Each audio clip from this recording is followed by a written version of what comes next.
ഇന്ന് നമ്മുടെ ഇടയിൽ പലരും പ്രായഭേദമന്യേ പറയുന്ന ഒരു കംപ്ലൈൻ്റ് ആണ് കൈകാലുകൾക്ക് തരിപ്പ് അല്ലെങ്കിൽ പുകച്ചിൽ, ഉള്ളംകാല് പുകച്ചിൽ തുടങ്ങിയ ബുദ്ധിമുട്ടുകളൊക്കെ. ഓട്ടോണോമിക് എന്ന് പറയുമ്പോൾ തന്നെ നമ്മുടെ നിയന്ത്രണത്തിലല്ലാതെ പോകുന്ന നമ്മുടെ ശരീരത്തിലെ ചില പ്രവർത്തനങ്ങളാണ്.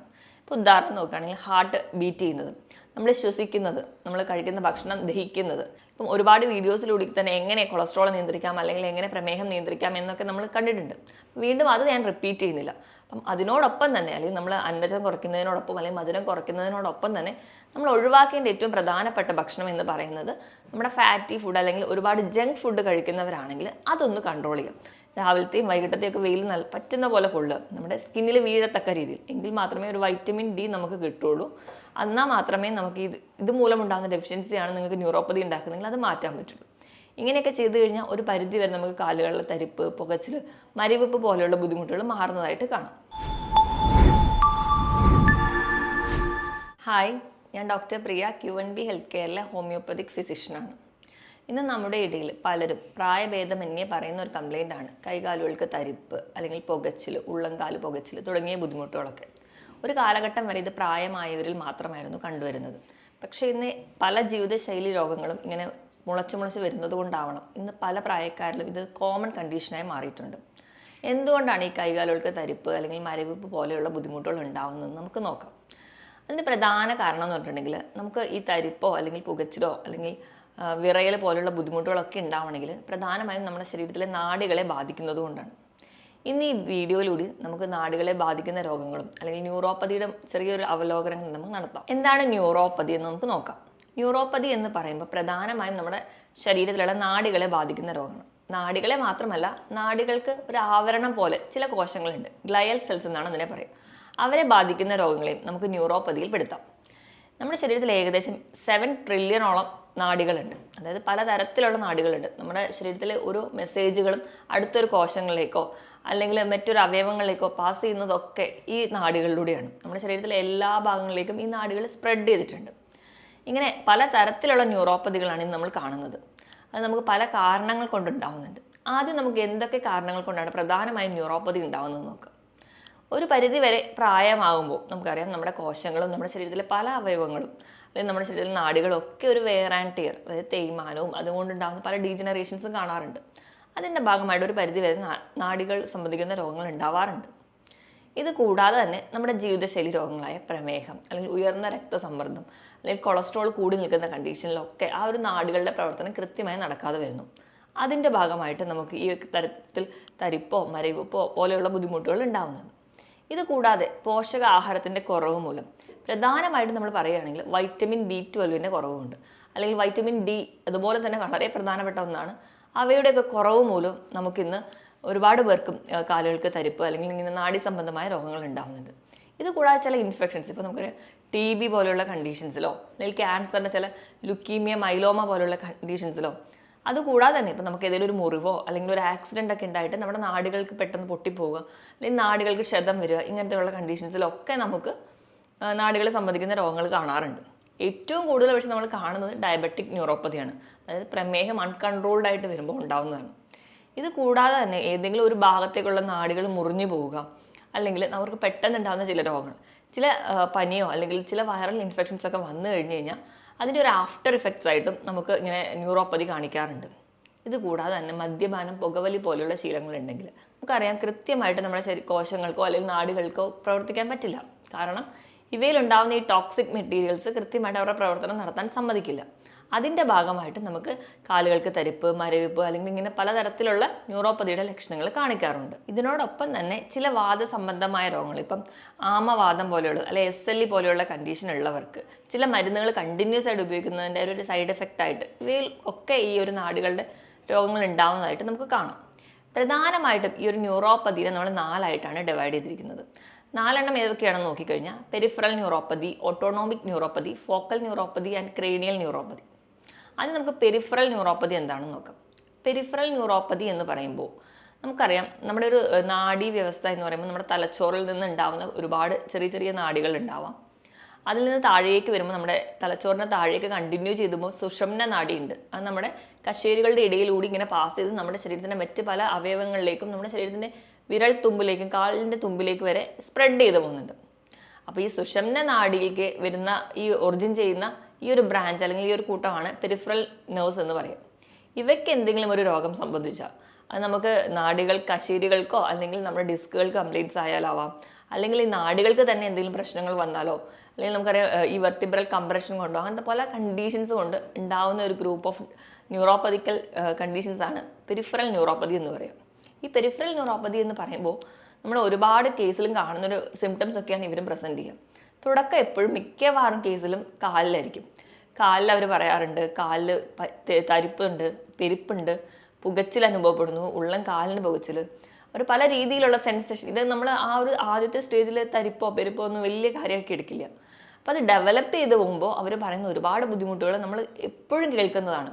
അവർ പറയാൻ ചെരുപ്പിട്ട് കഴിഞ്ഞാൽ ചെരുപ്പിട്ട പോലെ തോന്നുന്നില്ല, എണീറ്റ് നടക്കുമ്പോൾ തറ അറിയാൻ പറ്റുന്നില്ല, ആ ഒരു സെൻസേഷൻ അവർക്ക് നഷ്ടപ്പെടുന്നു, പെട്ടെന്ന് വേച്ചു പോകുന്നു, വീഴാൻ പോകുന്നു തുടങ്ങിയ ബുദ്ധിമുട്ടുകളൊക്കെ പേഷ്യൻസ് നമ്മുടെ അടുത്ത് വന്ന് പറയാറുണ്ട്. ഇത് നമുക്ക് ഡെവലപ്പ് ചെയ്ത് വരുന്ന സമയത്ത് കൈകളിലെയും ബാധിക്കും. കൈകൾക്ക് തരിപ്പ് പല വീട്ടമ്മമാരും പറയുന്ന ഒരു കംപ്ലയിൻ്റ് ആണ്. പാത്രം കഴുകുമ്പോഴൊക്കെ ഭയങ്കര ബുദ്ധിമുട്ട് അനുഭവപ്പെടുന്നു, അതായത് ചൂലൊക്കെ എടുത്ത് മുറ്റം തൂക്കുമ്പോൾ ബുദ്ധിമുട്ട്. ചില പടമൊക്കെ വരയ്ക്കുന്നവരായിരുന്നു കാണണം. മുൻപ് കാലത്തൊക്കെ നല്ലപോലെ പടം വരച്ചിരുന്ന ഒരാൾക്കാണ് ചിലപ്പം കൈകൾക്ക് വിറ തുടങ്ങിയിട്ട് പടം വരയ്ക്കാൻ പറ്റുന്നില്ല, ഒന്ന് പേര് പോലും എഴുതാൻ പറ്റാത്ത കണ്ടീഷൻസ്. ഇങ്ങനെ ഒരുപാട് ബുദ്ധിമുട്ടുകൾ അവർ നമ്മുടെ മുമ്പിൽ പ്രസൻറ്റ് ചെയ്യാറുണ്ട്. ആ ഒരു സെൻസേഷൻ ലോസിലോട്ടൊക്കെ വരുമ്പോൾ ചിലർക്ക് തണുപ്പ് സെൻസേഷൻ ആയിരിക്കും നഷ്ടപ്പെടുന്നത്, ചിലർക്ക് ചൂട് തിരിച്ചറിയാൻ പറ്റുന്നില്ല. ചെറിയ ചൂടിലൊക്കെ അവർക്ക് വലിയ പ്രശ്നമില്ലാത്ത രീതിയിലായിരിക്കും അവർക്ക് അനുഭവപ്പെടുക. ഇതുകൂടാതെ കൈകാലുകൾക്കുള്ള വിറയൽ, ഇങ്ങനത്തെ പല ബുദ്ധിമുട്ടും നമ്മുടെ ജീവിത ശൈലികൾ പല കാരണങ്ങൾ കൊണ്ടും നമുക്ക് ദൈനംദിന പ്രവർത്തനങ്ങൾ പോലും ചെയ്യാൻ പറ്റാത്ത വരുന്ന ഒരു കണ്ടീഷനിലോട്ട് ഈ ന്യൂറോപ്പതി എത്താറുണ്ട്. ഇതാണ് പ്രധാനമായിട്ടും പെരിഫറൽ ന്യൂറോപ്പതിയിൽ കാണാറ്. ഇനി രണ്ടാമതായിട്ട് പറയുന്നതാണ് ഓട്ടോണോമിക് ന്യൂറോപ്പതി. ഓട്ടോണോമിക് എന്ന് പറയുമ്പോൾ തന്നെ നമ്മുടെ നിയന്ത്രണത്തിലല്ലാതെ പോകുന്ന നമ്മുടെ ശരീരത്തിലെ ചില പ്രവർത്തനങ്ങളാണ്. ഇപ്പോൾ ഉദാഹരണം നോക്കുകയാണെങ്കിൽ ഹാർട്ട് ബീറ്റ് ചെയ്യുന്നത്, നമ്മൾ ശ്വസിക്കുന്നത്, നമ്മൾ കഴിക്കുന്ന ഭക്ഷണം ദഹിക്കുന്നത്. നമ്മൾ ഭക്ഷണം കഴിക്കുമ്പോൾ നമ്മൾ അറിയും, പക്ഷെ ദഹിക്കുന്നത് നമ്മൾ അറിയുന്നില്ല. ഇങ്ങനെ നമ്മുടെ നിയന്ത്രണത്തിലല്ലാതെ പോകുന്ന പ്രവർത്തനങ്ങളെയാണ് നമ്മൾ ഓട്ടോണോമിക് എന്ന് പറയാറ്. അപ്പോൾ ഇങ്ങനെയുള്ള ചില പ്രവർത്തനങ്ങളെ ബാധിക്കുന്ന ഒരു ന്യൂറോപ്പതി ഗ്രൂപ്പിനെയാണ് നമ്മൾ ഓട്ടോണോമിക് ന്യൂറോപ്പതി എന്ന് പറയാം. അതിൽ ആദ്യം തന്നെ വരുന്നത് ചിലപ്പം നമ്മുടെ ചുണ്ട് വായൊക്കെ പെട്ടെന്ന് ഉണങ്ങുന്ന പോലെ, നാക്കൊക്കെ വരളുന്ന പോലെ തോന്നാം. നമ്മൾ ഭക്ഷണമൊക്കെ നല്ലപോലെ കഴിച്ചാലും ആ ഒരു ഡൈജഷൻ പ്രോപ്പറായിട്ട് നടക്കില്ല. അതിൻ്റെ ഭാഗമായിട്ട് മലബന്ധം, ചിലർക്കാണെങ്കിൽ വയറിളക്കമായിട്ട് പ്രസൻറ്റ് ചെയ്യുന്നതാണ്. അല്ലാതെ ഗ്യാസിൻ്റെ ബുദ്ധിമുട്ടായിട്ട് ചിലർക്ക് പ്രസൻറ്റ് ചെയ്യും, കാരണം ആ ഒരു ദഹന പ്രക്രിയ കൃത്യമായിട്ട് നടക്കാത്തത് കൊണ്ട്. ഇതല്ലാതെ തന്നെ അവർക്ക് വരാം ഹാർട്ട് ബീറ്റിലുള്ള വേരിയേഷൻസ് വരാം, ശ്വസിക്കുമ്പോൾ ഉള്ള ബുദ്ധിമുട്ട്, കിതപ്പ് അല്ലെങ്കിൽ നെഞ്ചിടിപ്പ് കൂടുതലായിട്ട് തോന്നുക, ഇങ്ങനത്തെയുള്ള പല ലക്ഷണങ്ങളും ഇവരിൽ പ്രസൻറ്റ് ചെയ്യുന്നത് കാണാം. ഇതോടൊപ്പം തന്നെ നമുക്ക് പ്രായമായവരിൽ കാണുന്ന ഒരുപാട് ലക്ഷണങ്ങൾ ഇവിടെ കാണാറുണ്ട്. ചിലപ്പോൾ നമ്മൾ ഇരിക്കുന്നിടത്ത് എണീക്കാൻ പോകുമ്പോൾ വീഴാൻ പോവുക, അല്ലെങ്കിൽ നമ്മൾ എണീറ്റ് നടന്നു പോയി മുഖം കഴുകാൻ പോകുമ്പോൾ ആ ഒരു ജോയിൻറ്റിൻ്റെ ആ ഒരു പൊസിഷൻ നഷ്ടപ്പെടുക, ആ ഒരു സെൻസേഷൻ നഷ്ടപ്പെടുന്നതിൻ്റെ ഭാഗമായിട്ട് പെട്ടെന്ന് വീഴാൻ പോവുക. ചിലപ്പോൾ നമുക്ക് തന്നെ ആ ഒരു കോർഡിനേഷൻ നഷ്ടപ്പെടുന്നതുകൊണ്ട് നമ്മുടെ ഷർട്ടിൻ്റെ തന്നെ ബട്ടൺസ് ഇടാൻ ബുദ്ധിമുട്ട് തോന്നുക. അങ്ങനെ ബേസിക് ആയിട്ട് നമുക്ക് ചെയ്യാൻ പറ്റുന്ന പല കാര്യങ്ങളും ഇപ്പം അൺകൺട്രോളബിളായി പോവുക. അങ്ങനെയുള്ള ചില ലക്ഷണങ്ങളാണ് ഈ ഓട്ടോണോമിക് ന്യൂറോപ്പതിയിൽ കാണാറ്. ഇതല്ലാതെ മൂന്നാമത്തെ ടൈപ്പാണ് ഫോക്കൽ ന്യൂറോപ്പതി. ഫോക്കൽ ന്യൂറോപ്പതി എന്ന് പറഞ്ഞാൽ നമ്മുടെ ശരീരത്തിൽ ഏതെങ്കിലും ഒരു ഭാഗത്തെ ഒരു നാഡീരെ മാത്രം ബാധിക്കുന്നതാണ് ഫോക്കൽ ന്യൂറോപ്പതി. ഇപ്പം നമ്മുടെ കയ്യിൽ പറയുകയാണെങ്കിൽ നമ്മൾ ചില ആൾക്കാർ പറയാറുണ്ട് ചെറുവിരൽ തൊട്ട് 3 വിരലുകൾ മാത്രം ധരിക്കുക. അതുപോലെ തന്നെ കാലിൽ ആ ഒരു ചെറുവിരൽ തൊട്ട് അടുത്തുള്ള ബാക്കി 2 വിരളെയും കൂടെ ബാധിക്കുന്ന തരത്തിൽ മാത്രം ഒരു തരിപ്പ് അങ്ങനെ വരുന്ന കാണാറുണ്ട്. അത് ചിലപ്പോൾ നമ്മുടെ കയ്യിലെ ഏതെങ്കിലും ഒരു നാഡികളെ മാത്രം ബാധിക്കുന്നുണ്ടാണ്. ചിലപ്പോൾ അതിന് കാർപ്പൽ ടണൽ സിൻഡ്രോം എന്നൊക്കെയാണ് നമ്മൾ പറയാറ്. ഇങ്ങനെയുള്ളൊരു സിംറ്റംസ് ഒക്കെയായിട്ട് ഒരുപാട് പേര് പ്രസൻറ്റ് ചെയ്യാറുണ്ട്. ഇതല്ലാതെ തന്നെ നമുക്ക് ഏതെങ്കിലും ഒരു ഇഞ്ചുറി അല്ലെങ്കിൽ ഒരു ആക്സിഡൻ്റ് ഒക്കെ പറ്റിയിട്ട് നമ്മുടെ കാലിൽ ഒരു നാഡി അല്ലെങ്കിൽ ഒരു നാടിക്ക് മാത്രം മുറിവ് വരിക, അല്ലെങ്കിൽ കയ്യിലോ എവിടെയായാലും ആ ഒരു ഭാഗത്തേക്ക് മാത്രം ഒരു സെൻസേഷൻ നഷ്ടപ്പെടുക, അല്ലെങ്കിൽ അവിടേക്ക് മാത്രം ഒന്നും അറിയാത്ത പോലെ തോന്നുക. ഈ ഒരു കണ്ടീഷനെ നമ്മൾ ഫോക്കൽ ന്യൂറോപ്പതി എന്ന് പറയും. പിന്നെ ക്രേനിയൽ ന്യൂറോപ്പതി, കൂടുതലും തലച്ചോറുമായി ബന്ധപ്പെട്ട കണ്ടീഷൻസാണ് ഇവർ പ്രസൻറ്റ് ചെയ്യാറ്. ക്രേനിയൽ ന്യൂറോപ്പതിയിൽ കൂടുതലും നമ്മുടെ തലച്ചോറിൽ നിന്ന് ഉത്ഭവിക്കുന്ന നാഡികൾക്ക് സംബന്ധിക്കുന്ന എന്തെങ്കിലും രോഗങ്ങളാവാം. അതിപ്പം ഇത് മാത്രമല്ല നമ്മുടെ മറ്റ് ജീവിതശൈലി രോഗങ്ങൾ കൊണ്ടും ഇങ്ങനെ വരാം. ഈ ഒരു കണ്ടീഷനാണ് നമ്മൾ ക്രേനിയൽ ന്യൂറോപ്പതിയിലോട്ട് പെടുക. ഇതൊക്കെയാണ് പ്രധാനമായും ന്യൂറോപ്പതിനെ ഡിവൈഡ് ചെയ്തിരിക്കുന്നത്. ഇതിൽ ഏറ്റവും കൂടുതൽ നമ്മുടെ അടുത്ത് വരുന്ന ആൾക്കാർ കാണിക്കുന്ന ഒന്നെന്ന് പറഞ്ഞാൽ ഡയബറ്റിക് ന്യൂറോപ്പതിയാണ്. അതായത് പ്രമേഹം കൺട്രോൾ അല്ലാതെ പോകുന്ന കണ്ടീഷനിൽ നമ്മൾ തുടക്കത്തിൽ തന്നെ ചികിത്സിക്കാതിരിക്കുക, അല്ലെങ്കിൽ ചികിത്സിച്ചില്ലെങ്കിൽ പോലും പ്രമേഹം ഉണ്ടെന്ന് അറിഞ്ഞാൽ പോലും ഭക്ഷണം നിയന്ത്രിക്കാതിരിക്കുക, അല്ലെങ്കിൽ വേണ്ട രീതിയിലൊരു ഒരു ലൈഫ് സ്റ്റൈൽ മോഡിഫിക്കേഷൻ ഒന്നും ചെയ്തിട്ടില്ലെങ്കിൽ അതുമൂലം ഉണ്ടാകുന്ന ന്യൂറോപ്പതിനെയാണ് നമ്മൾ ഡയബറ്റിക് ന്യൂറോപ്പതി എന്ന് പറയും. ഡയബറ്റിസ് അഡ്വാൻസ് ചെയ്ത് പോകുന്ന കണ്ടീഷൻസിൽ ഈ പ്രമേഹം അല്ലെങ്കിൽ നമ്മുടെ ഗ്ലൂക്കോസ് മോളിക്യൂൾസ് നമ്മുടെ നാഡികളിലും നമ്മുടെ രക്തക്കുഴലിലൊക്കെ ബാധിക്കുന്നതിൻ്റെ ഭാഗമായിട്ടാണ് ഈ ഡയബറ്റിക് ന്യൂറോപ്പതി വരും. ഡയബറ്റിക് ന്യൂറോപ്പതിയിലും ആദ്യം തന്നെ പേഷ്യൻസ് മിക്കവാറും പറയുന്നത് കാലുകൾക്ക് തരിപ്പായിട്ട്, കാലിൻ്റെ വിരലുകൾക്ക് തരിപ്പ്, അതായത് തണുപ്പടിക്കുമ്പോൾ ഭയങ്കര ബുദ്ധിമുട്ടാണ് ഡോക്ടറെ എന്നൊക്കെ പറയുന്ന ഒരുപാട് കണ്ടീഷൻസ് നമ്മൾ കാണാറുണ്ട്. ഇതുകൂടാതെ കൈകാലുകളിൽ മാത്രമല്ല, നമുക്ക് ആ ഒരു സെൻസേഷൻ നഷ്ടപ്പെടുന്നു, ചിലർക്ക് ചൂടറിയുന്നില്ല, തണുപ്പ് അറിയുന്നില്ല, ഇങ്ങനെയൊക്കെ വരുന്നു. ചിലപ്പോൾ ഒരു മുറിവുണ്ടായാൽ പോലും വേദന അറിയുന്നില്ല. അതായത് എല്ലാ തരത്തിലുള്ള സെൻസേഷൻസും അവർക്ക് നഷ്ടപ്പെട്ടിട്ടുണ്ടാവും. അതുകൊണ്ട് തന്നെ ഈ മുറിവ് അവർ അറിയാതെ പോകുന്നതിൻ്റെ ഭാഗമായിട്ട് ചിലപ്പോൾ ഇതൊരു വ്രണം, ചെറിയൊരു വ്രണമായിരുന്നു, അത് ചിലപ്പോൾ അൾസറായി മാറിയിട്ടുണ്ടാവും. അങ്ങനെ അൾസർ കൂടി വരുന്ന കണ്ടീഷൻസിലൊക്കെയാണ് ചിലപ്പോൾ നമ്മൾ കാലിലാണ് കൂടുതൽ നമുക്ക് മുറിവുകൾ വരുന്നതും നമ്മൾ ചെരുപ്പിടുമ്പോൾ ആ ഒരു ബുദ്ധിമുട്ടുള്ളതുകൊണ്ട് ചിലപ്പോൾ ചെരുപ്പിടാതെ നടക്കും. അതൊക്കെ ഒരു ഡയബറ്റിക് ഫൂട്ടിലോട്ട് വരുന്നുണ്ട്. അങ്ങനെ നമ്മുടെ കാലിലെ വിരലോ അല്ലെങ്കിൽ കാലോ തന്നെ മുറിച്ച് മാറ്റുന്ന ഒരുപാട് കണ്ടീഷൻസ് നമ്മുടെ ചുറ്റിലുമുണ്ട്. നമ്മൾ ശ്രദ്ധിക്കാതെ പോകുന്നതുകൊണ്ട് ഉണ്ടാകുന്ന ഒരു കണ്ടീഷനാണ്, അല്ലെങ്കിൽ പ്രമേഹം നിയന്ത്രിക്കാതെ പോകുമ്പോൾ ഉണ്ടാകുന്ന ഒരു കോംപ്ലിക്കേഷൻ മാത്രമാണ് ഡയബറ്റിക് ന്യൂറോപ്പതി. അപ്പോൾ ഇങ്ങനെ എന്താ പറയുക, പ്രമേഹമൊക്കെ ഉണ്ടെങ്കിൽ അല്ലെങ്കിൽ പാരമ്പര്യമായിട്ട് പ്രമേഹം ഉണ്ടെങ്കിൽ നമ്മൾ ചെയ്യേണ്ടത് എന്താണെന്ന് വെച്ചിട്ടുണ്ടെങ്കിൽ, നമ്മൾ വർഷത്തിലൊരിക്കലെങ്കിലും ഇങ്ങനെ ഒരു ന്യൂറോപ്പതിക് ടെസ്റ്റുകളൊക്കെ ചെയ്യുക. നമ്മുടെ കാലുകളൊക്കെ എന്നും വൈകുന്നേരം കുളിക്കുന്നതിന് മുൻപായിട്ട് തന്നെ പരിശോധിക്കുക, എന്തെങ്കിലും മുറിവുകളൊക്കെ ഉണ്ടോ. ചിലപ്പോൾ നമുക്ക് വേദന അറിയുന്നില്ലാത്തത് കൊണ്ട് നമ്മൾ ശ്രദ്ധിക്കപ്പെടാതെ പോകുന്നതാവാം. നമ്മുടെ വീട്ടിലെ ഓരോരുത്തർക്ക് ആർക്കെങ്കിലും ഒരാൾക്ക് പ്രമേഹമുണ്ട്, അച്ഛനോ അമ്മയ്ക്കോ പ്രമേഹമുണ്ടെങ്കിൽ കുട്ടികൾ തന്നെ ശ്രദ്ധിക്കണം, എന്താ അവരുടെ കാലിൽ മുറിവുകളൊക്കെ ഉണ്ടോ എന്ന് നോക്കിയിട്ട് വേണം അവരെ സംരക്ഷിക്കാൻ. എങ്കിൽ മാത്രമേ ഈ ഒരു കോംപ്ലിക്കേഷനിലോട്ട് പോവാതിരിക്കുകയുള്ളൂ. ഇതോടൊപ്പം തന്നെ കാണുന്ന ഒരു കണ്ടീഷനാണ് ഗില്ലൻ ബാരി സിൻഡ്രോം. അതൊരു റെയർ കണ്ടീഷനാണ്. നമ്മുടെ ശരീരത്തിലെ പ്രതിരോധ ശേഷി ഈ നാടുകൾക്ക് എതിരെ പ്രവർത്തിക്കുന്ന ഒരു കണ്ടീഷനാണ്. ഇതൊക്കെയാണ് പ്രധാനമായും ന്യൂറോപ്പതിയിൽ വരുന്ന കണ്ടീഷൻസ്. ഇനി നമുക്ക് എങ്ങനെ ഒരു ന്യൂറോപ്പതി കണ്ടുപിടിക്കാം? അപ്പം ഒന്നാമത് നമ്മൾ ക്ലിനിക്കിലൊക്കെ വരുമ്പോൾ ആ ഒരു ലക്ഷണങ്ങൾ വെച്ചിട്ടാണ് നമ്മൾ തിരിച്ചറിയാം ഇതൊരു ന്യൂറോപ്പതിക് കണ്ടീഷനാണ്. പിന്നെ ഒരു ഡയഗ്നോസിസിലോട് വരുമ്പോൾ നമുക്ക് നെർവ് കണ്ടക്ഷൻ സ്റ്റഡി ചെയ്യാറുണ്ട്. ഇത് ആ നാടികളിലൂടെ മെസ്സേജ് പാസ് ചെയ്യുന്നത് അനുസരിച്ചിട്ട്. പിന്നെ ഇലക്ട്രോ മയോഗ്രാം ചെയ്യാറുണ്ട്, അതായത് നാടികളിൽ നിന്ന് പേശികളിലോട്ട് എങ്ങനെ മെസ്സേജ് പാസ് ചെയ്യുന്നു എന്നൊക്കെ നോക്കിയിട്ടുണ്ട്. ഇനി മറ്റ് രോഗങ്ങളുമായി ബന്ധപ്പെട്ടിട്ടാണ് വരുന്നതെങ്കിൽ നമ്മൾ അതിന് വേണ്ടിയിട്ടുള്ള സ്ക്രീനിങ് ടെസ്റ്റും കൂടി ചെയ്യാറുണ്ട്. പ്രമേഹ രോഗികൾക്കാണെങ്കിൽ നമ്മൾ അതിനുവേണ്ടി HbA1c അല്ലെങ്കിൽ മറ്റ് ടെസ്റ്റുകൾക്കോ വേണ്ടി വിടും. BP ഉയർന്ന, തൈറോയിഡിൻ്റെ മൂലം അല്ലെങ്കിൽ കൊളസ്ട്രോൾ കൂടുതൽ അല്ലെങ്കിൽ അങ്ങനെ മറ്റ് രോഗങ്ങൾ കൊണ്ടാണ് വരുന്നതെങ്കിൽ നമ്മൾ അതിനു വേണ്ടി റിലേറ്റഡ് ആയിട്ടുള്ള ടെസ്റ്റുകൾ നിർബന്ധമായും ചെയ്താൽ മാത്രമേ ഈ ന്യൂറോപ്പതി കംപ്ലീറ്റ് ആയിട്ട് നമുക്കൊന്ന് കൺട്രോൾ ചെയ്യാൻ പറ്റുള്ളൂ. ഇനി നമ്മൾ മാനേജ്മെൻറ്റ് സൈഡിലോട്ട് വരുമ്പോൾ നമുക്കറിയാം നമ്മുടെ ജീവിതശൈലി രോഗങ്ങൾ ചിലതെല്ലാം നമുക്കിന്ന് ന്യൂറോപ്പതി കണ്ടീഷൻസ് ഉണ്ടാക്കുന്നുണ്ടെന്ന്. അപ്പോൾ നമ്മൾ അവോയ്ഡ് ചെയ്യുന്ന ഭക്ഷണങ്ങൾ നോക്കുമ്പോൾ ഞാൻ ഈ പറഞ്ഞ രീതിയിൽ ഇപ്പം എന്തെങ്കിലും ഒരു കാരണങ്ങൾ ഉള്ളവരാണെങ്കിൽ, ഇപ്പം ഡയബറ്റീസോ അല്ലെങ്കിൽ BP, തൈറോയിഡ്, കൊളസ്ട്രോൾ പോലെയുള്ള ജീവിതശൈലി രോഗങ്ങൾ ഉള്ളവരാണെങ്കിൽ അത് ആദ്യം നിയന്ത്രിക്കുക. അത് നിയന്ത്രിക്കുമ്പോൾ തന്നെ ഒരു പരിധി വരെ നമുക്ക് ഈ കണ്ടീഷൻസ് ഒക്കെ കൺട്രോൾ ചെയ്യാൻ പറ്റും. അപ്പോൾ അതിന് വേണ്ടി തന്നെയുള്ള ലൈഫ് സ്റ്റൈൽ മോഡിഫിക്കേഷൻ നടത്തുക. ഇപ്പം ഒരുപാട് വീഡിയോസിലൂടെ തന്നെ എങ്ങനെ കൊളസ്ട്രോൾ നിയന്ത്രിക്കാം അല്ലെങ്കിൽ എങ്ങനെ പ്രമേഹം നിയന്ത്രിക്കാം എന്നൊക്കെ നമ്മൾ കണ്ടിട്ടുണ്ട്. വീണ്ടും അത് ഞാൻ റിപ്പീറ്റ് ചെയ്യുന്നില്ല. അപ്പം അതിനോടൊപ്പം തന്നെ, അല്ലെങ്കിൽ നമ്മൾ അന്നജം കുറയ്ക്കുന്നതിനോടൊപ്പം അല്ലെങ്കിൽ മധുരം കുറയ്ക്കുന്നതിനോടൊപ്പം തന്നെ നമ്മൾ ഒഴിവാക്കേണ്ട ഏറ്റവും പ്രധാനപ്പെട്ട ഭക്ഷണം എന്ന് പറയുന്നത് നമ്മുടെ ഫാറ്റി ഫുഡ് അല്ലെങ്കിൽ ഒരുപാട് ജങ്ക് ഫുഡ് കഴിക്കുന്നവരാണെങ്കിൽ അതൊന്ന് കൺട്രോൾ ചെയ്യാം. നമ്മൾ ചെറുപ്പത്തിലെ ആ ഒരു ശീലമുള്ളവരാണെങ്കിൽ അത് ആദ്യം തന്നെ കൺട്രോൾ ചെയ്യുകയാണെങ്കിൽ ഒരു പരിധി വരെ കൺട്രോൾ ചെയ്യാൻ പറ്റും. കാരണം ഈ ഒരു ജങ്ക് ഫുഡ് എന്ന് പറയുമ്പോൾ അതിലുണ്ടാകുന്ന ഒരു എന്ന് പറഞ്ഞാൽ advanced glycation end product, AGE എന്ന് പറയുന്ന ഒരു പ്രൊഡക്റ്റ് ഉണ്ടാവുന്നുണ്ട്. അതായത് നമ്മൾ ഗ്രിൽഡ് ചിക്കനോ അല്ലെങ്കിൽ പ്രോസസ്ഡ് ഫുഡുകളൊക്കെ കഴിക്കുമ്പോൾ ഇതിൽ നിന്ന് നമ്മുടെ ശരീരത്തിലേക്ക് എത്തുന്ന ഒരു വസ്തുവാണ് AGE. ഇപ്പോൾ പ്രമേഹമൊക്കെ ഉള്ളവർക്കാണെങ്കിൽ ഈ AGEയും നമ്മുടെ ശരീരത്തിലെ ഗ്ലൂക്കോസും കൂടി ചേർന്നിട്ട് ഒരു കോംപ്ലക്സ് ഉണ്ടാവും. ഇവ നാഡികളെയൊക്കെ ഡിപ്പോസിഷനൊക്കെ വരുന്നതിൻ്റെ ഭാഗമായിട്ട് നമുക്ക് ന്യൂറോപ്പതി ഒരുപാട് കാണുന്നുണ്ട്. അതുകൊണ്ട് നമ്മൾ ഏറ്റവും ബേസിക് ആയിട്ട് ഈ ജങ്ക് ഫുഡും അല്ലെങ്കിൽ ഇങ്ങനെ ഒരുപാട് ഫാറ്റ് ആയിട്ടുള്ള ഫുഡും അല്ലെങ്കിൽ ഗ്രിൽഡ് ഭക്ഷണങ്ങളും നമ്മൾ ബാർബിക്യൂ പോലെയുള്ള ഭക്ഷണങ്ങളൊക്കെ കഴിക്കുന്നവരാണെങ്കിൽ അത് ആദ്യം ബേസിക്കലി കുറയ്ക്കും. അതിനോടൊപ്പം നമ്മുടെ അടിസ്ഥാനപരമായിട്ടുള്ള എന്ത് കാരണങ്ങൾ കൊണ്ടാണ് നമുക്ക് ന്യൂറോപ്പതി ഉണ്ടായതെന്ന് തിരിച്ചറിഞ്ഞ് അതുകൂടി റെഗുലേറ്റ് ചെയ്യുകയാണെങ്കിൽ ഒരു പരിധി വരെ നമുക്ക് കുറയ്ക്കാൻ പറ്റും. ഇനി നമ്മൾ എന്തൊക്കെ ഭക്ഷണം കഴിച്ചാലാണ് നമ്മുടെ നാഡികളുടെ പ്രവർത്തനം മെച്ചപ്പെടുത്താൻ പറ്റുക എന്ന് നോക്കാം. അതിന് ഒന്നാമത്തേതായിട്ട് പറയുന്നതാണ് alpha lipoic acid. Alpha lipoic acid എന്ന് പറയുമ്പോൾ നല്ലൊരു ആൻറ്റി ഓക്സിഡൻ്റ് ആണ്. ആൻറ്റി ഓക്സിഡൻ്റ് എന്ന് പറഞ്ഞാൽ നമ്മുടെ ശരീരത്തിൽ നമ്മുടെ കോശങ്ങളെയോ അല്ലെങ്കിൽ നാഡികളെയോ അല്ലെങ്കിൽ നമ്മുടെ മസിലുകളെയോ ഒക്കെ നശിപ്പിക്കുന്ന ഓക്സിഡേഷൻ പ്രവർത്തനങ്ങളെ തടയുന്നവരാണ് ആൻറ്റി ഓക്സിഡൻസ്. ഇവ കൂടുതലായിട്ടും കാണുന്നത് നമ്മുടെ ബീഫിൻ്റെയൊക്കെ ലിവറിൽ അല്ലെങ്കിൽ മട്ടൻ്റെയൊക്കെ ലിവറിൽ കാണുന്നുണ്ട്, ചെറിയ മത്സ്യങ്ങളിലും നട്ട്സിലും ഒക്കെ കാണുന്നുണ്ട്. ഇവ അധികമായിട്ട് കഴിക്കാൻ വേണ്ടി ശ്രദ്ധിക്കുക. ആഴ്ചയിൽ ഒരു 3-4 ദിവസമെങ്കിലും ഇവ കഴിക്കുകയാണ്. മറ്റ് രോഗങ്ങളൊന്നും ഇല്ലാത്തവരാണെങ്കിൽ ഇത് കഴിക്കുന്നത് നിങ്ങളുടെ നാടുകളുടെ പ്രവർത്തനം മെച്ചപ്പെടുത്തും. രണ്ടാമതായിട്ട് വൈറ്റമിൻ B2 അല്ലെങ്കിൽ തൈമിൻ. ഇവ കൂടുതലായിട്ടും കാണുന്നത് തവിടുള്ള ധാന്യങ്ങളിലാണ്.